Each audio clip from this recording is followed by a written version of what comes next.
In the game of success, who wins? The jack of all trades or the master of one?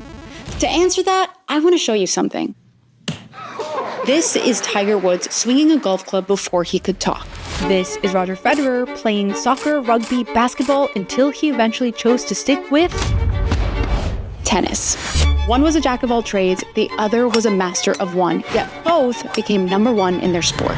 For some reason, there is something about Tiger's story that makes me feel like I'm making a mistake because I've never been able to pick one thing.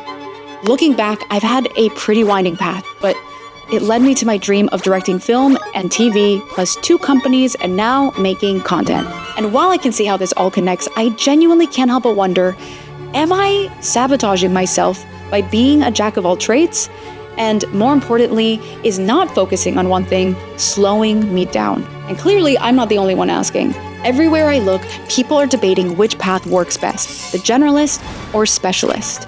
And they're asking, why does the world seem to prefer the specialist over the generalist? How can a generalist compete with the specialist who's been in business for 20 years? And if spreading yourself too thin can cost you, how do you make sure that it doesn't? So in this video, we're gonna answer all of it by going on a journey to find out which path actually gives you the better odds at success. This is the anatomy of a dream.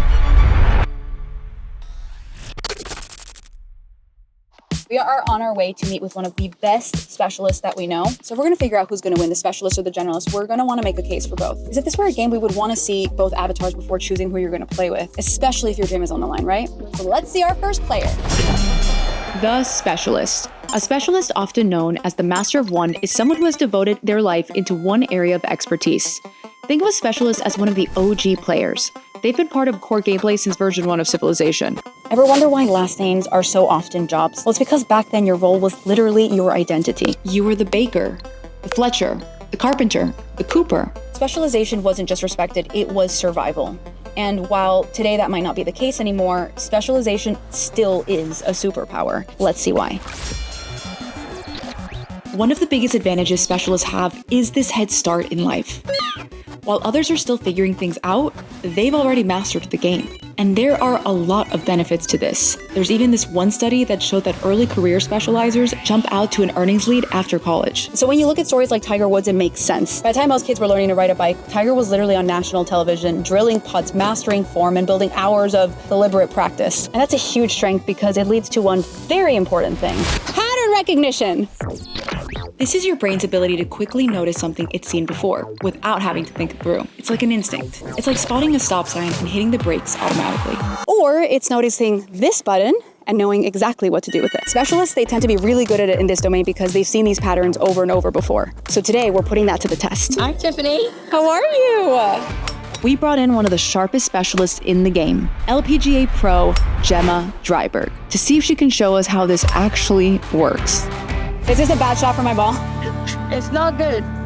Great. Before we do this, I want you to walk me through step by step what your mind is thinking when you're lining up for the shot. So the first thing I look at is the lie, how it's lying in the grass. And then after that, I'm looking at the yardage, wind, where I want to finish the ball. How confident am I feeling at the time? A lot of it is instinct. When you look at the anatomy of Gemma's swing, there's a lot happening here that most of us wouldn't even notice. The way her hands slide lower on the club for more control. The way she angles her club head just enough to change the ball's flight. The way the sand, not the ball, take the first hit, sending it spinning towards the target. It's almost like a superhuman ability, one I clearly don't have. That was a practice run. That's not so bad. It's like, am I allowed to go here? I didn't know that was where I was aiming, to be honest. I think it's safe to say that I am not a specialist in golf.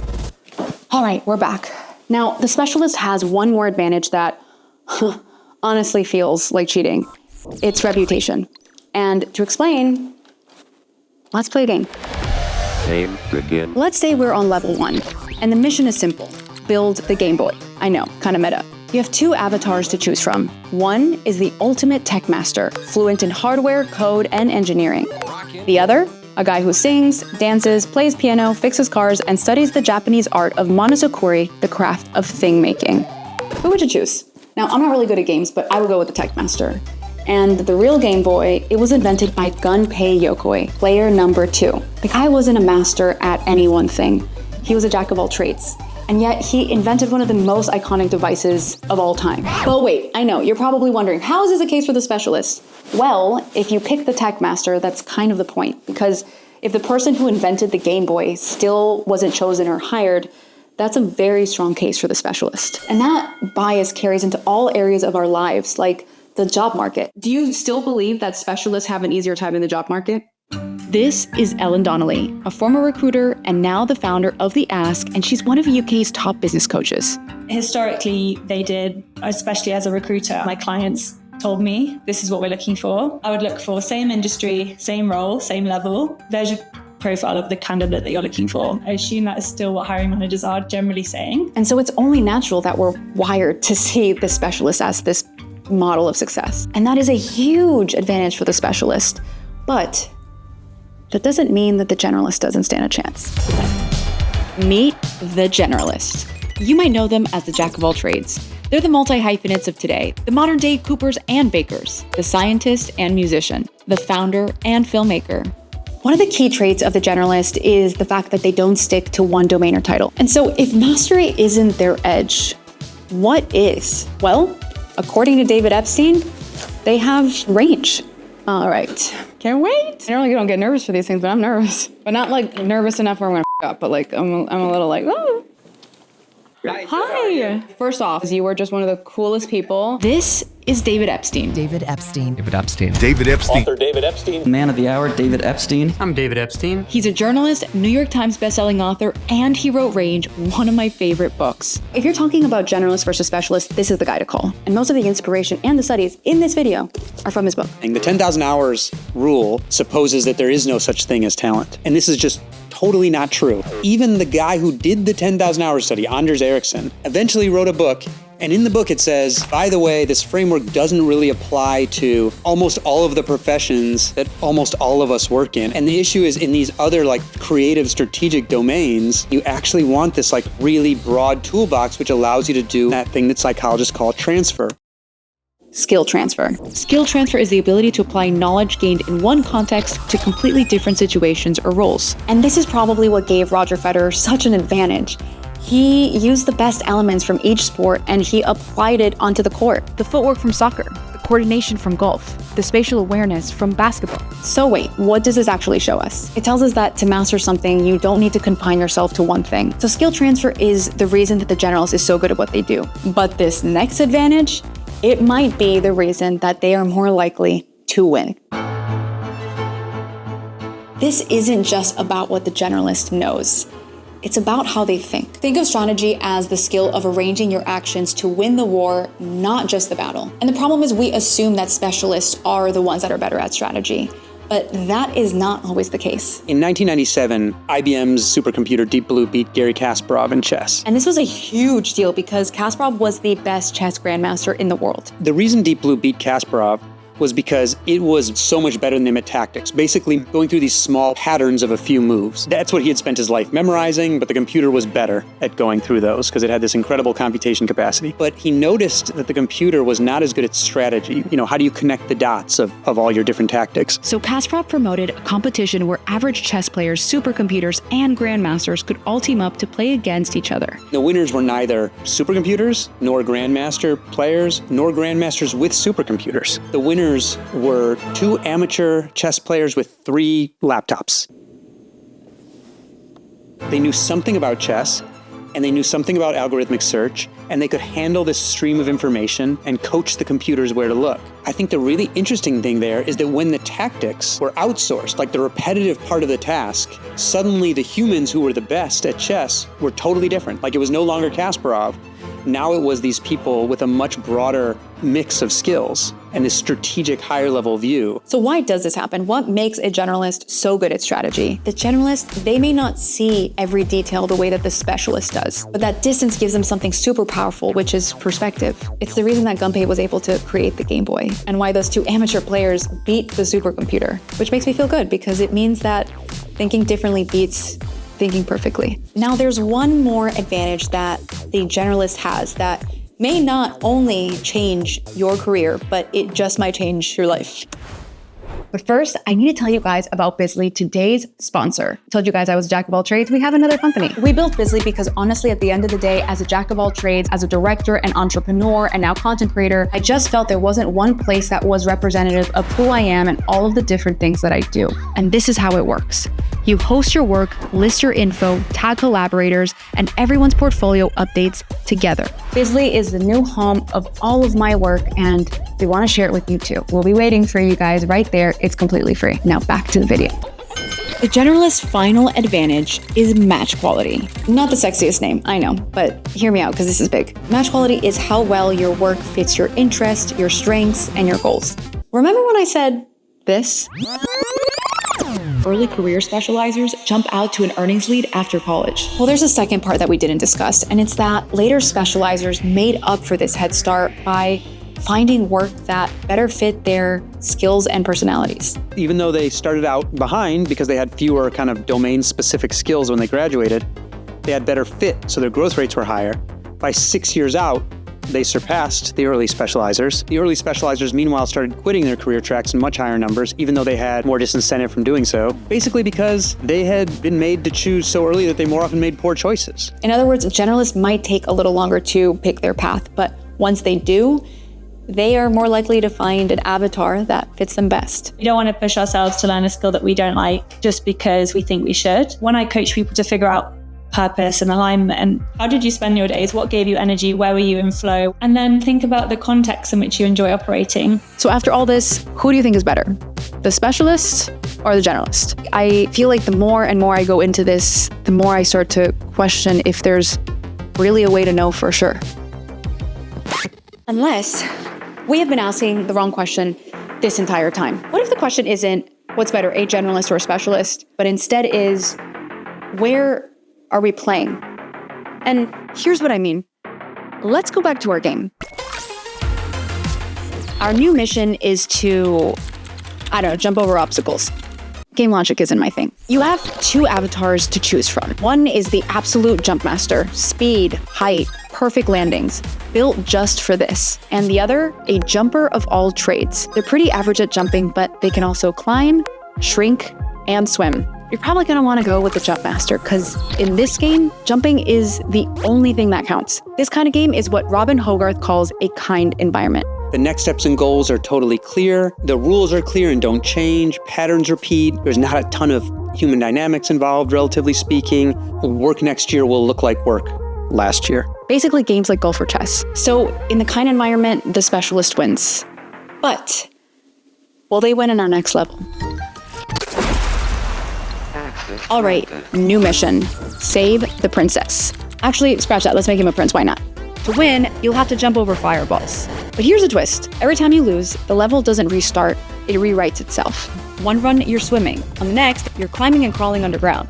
It's like learning a brand new game every single time. This level is what Hogarth would refer to as a wicked environment. Where you may have to figure out the next steps and goals. They're not just handed to you. There may not be rules, and if there are, they may change. You can't just rely on repetitive patterns. Lots of human dynamics are involved. Feedback could be delayed or inaccurate, and work next year may not look like work last year. Think Hollywood or entrepreneurship. Basically why I'm So in short, if your dream is in a kind environment like golf or chess, you're better off as a specialist.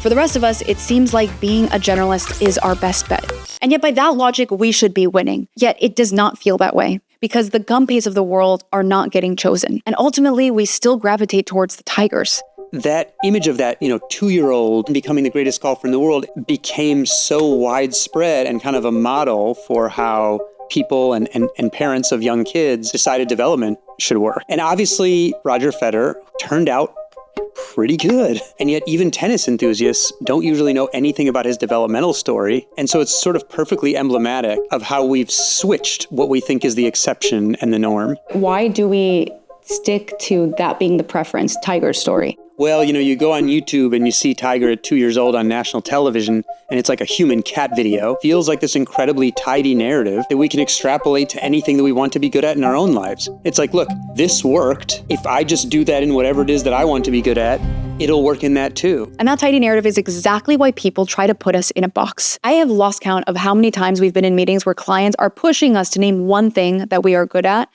And the reality is that we are good at a lot of things because we have had experience in a lot of different areas in our career. And when it comes to my directing career, I honestly wonder how many jobs have I missed because people are like, oh, she's an entrepreneur. And they can't imagine that maybe I can actually do both. So what can people like you or me or the Gunpays of the world do about that? And more importantly, how do you win in a system that's not built for you? What is the advice for the jack of all trades in a world that wants to put them in a box, that their resume is, somehow competitive to the person that has 20 years in that thing that they're looking for? So to the extent that you are able, I would incorporate that storytelling. I was put on the selection committee for the Pat Tillman Foundation, and even knowing what I know, right? Like I would see the zigzaggers, all this like different stuff on their resume, be like, ugh, this person's kind of all over the place. Then for some of them, well, let's say like a hypothetical candidate, they go to high school or college, get some job, they hate it, they join the military, they end up in some remote area, they come back and they shift directions because of the stuff they've learned. When those people explained that, it was like a light bulb went on in the committee where it would go from like,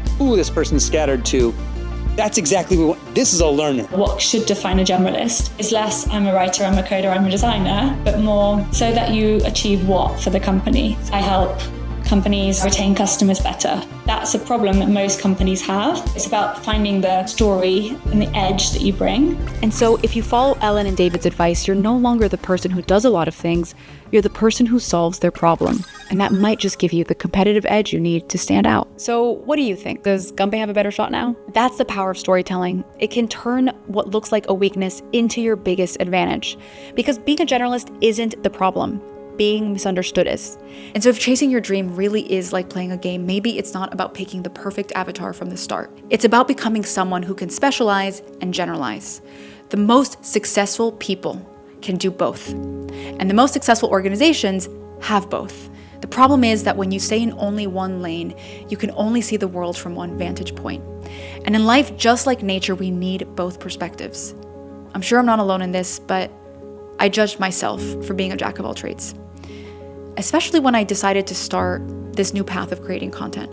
My whole life, I think I've been told, jack of all trades, master of none. But I think that we're missing the other half of that line, which is that it's oftentimes better than a master of one. And here's the real truth. I think that somewhere along the way, we feel like we're wrong for being who we are. And so if you're a jack of all trades, your best move isn't to strip yourself down to look more like the specialist. It's to play the whole game as yourself, to use every skill you've picked up along the way, even the ones that don't seem to fit together yet, to follow the side quests, try the weird power-ups, keep exploring new maps. If it doesn't feel right to be a specialist, then don't do that. Don't play that game. But of course, there are going to be times, you'll want to specialize. But that doesn't mean that you have to box yourself into one thing. Because what's the point of winning a game if you win as an avatar you don't want to be? And so after spending an almost unhealthy amount of time thinking about this video, what I've taken away is this. Being a jack of all trades isn't how you chase your dreams. It's how you grow into the person who can actually live them. But in order to be the jack of all trades, you can't let the version of your dream get in the way of who you're going to become. You have to stay open to what life shows you and what you discover about yourself every time that you follow a new path. And maybe that's the anatomy of a dream. Becoming whoever's waiting on the other side of it. All right, guys, I will see you in the next one. Game over.